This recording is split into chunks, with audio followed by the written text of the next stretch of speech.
Baba Askofu,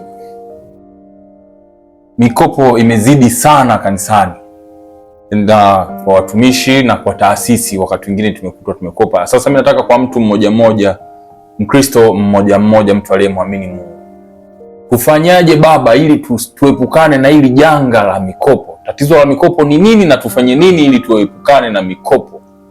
Maana inatutesa na inatutia doa.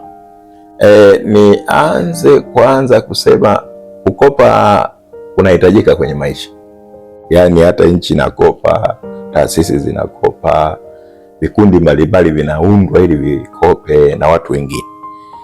Ukisoma Biblia, Kumbukumbu la Torati 28 mstari ule wa kwanza kuendelea pale mbele kuanzia 8 anasema nitawanyeshea mvua ya baraka, mtakuwa vichwa wala sio mkia, hamtakopesha ninyi, hamtakopa. Biblia inaongea vizuri. Yaani mpaka unaweza ukasema Mungu nisaidie kweli. Maana kama kuna kitu kinawatesa kuanzia watumishi, uje waumini na watu mbalimbali, ni mikopo. Huku duniani kuna kitu kinaitwa vikoba. Kuna watu wengine hawasalimiani kwa sababu ya mikopo. Lakini nataka niseme mikopo sio mibaya. Kwa mtu yeyote ambaye anataka awe na uchumi mzuri, kuna mikopo ya kiuchumi, ni mfumo wa kibiashara, kwamba mtu anaenda anachukua fedha zinamsaidia kuwa na mtaji.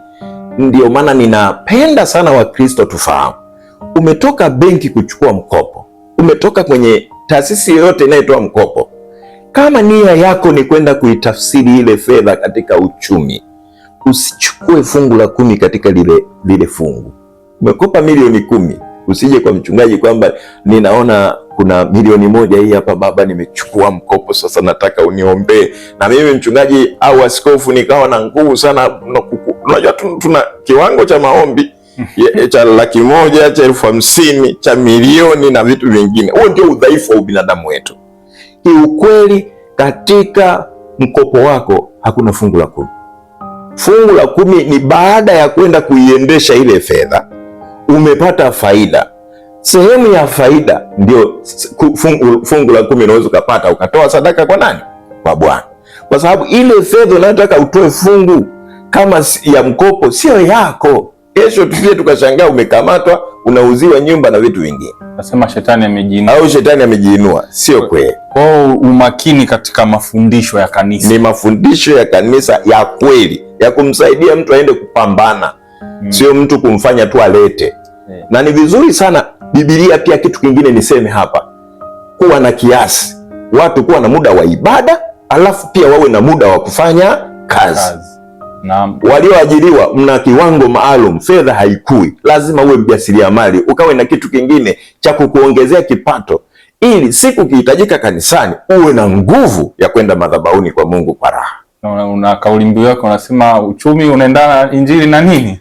Wanasema sala na kazi. Na injili na uchumi. Injili na uchumi. Kwa sababu na sisi kama Wakristo wetu ni maskini, tutegemee kuwa na kanisa maskini lisiloweza kusonga mbele. Lakini kanisa linahitaji kupanuka. Kipaumbele namba 1 ni kuwaleta watu kwa Yesu. Unaendaje kama hujawa na fedha?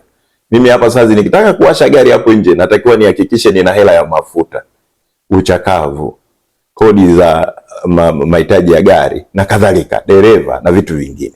Kwa hiyo unakuta kwa ujumla maisha ya kanisa ni kama maisha ya familia, kuna mahitaji.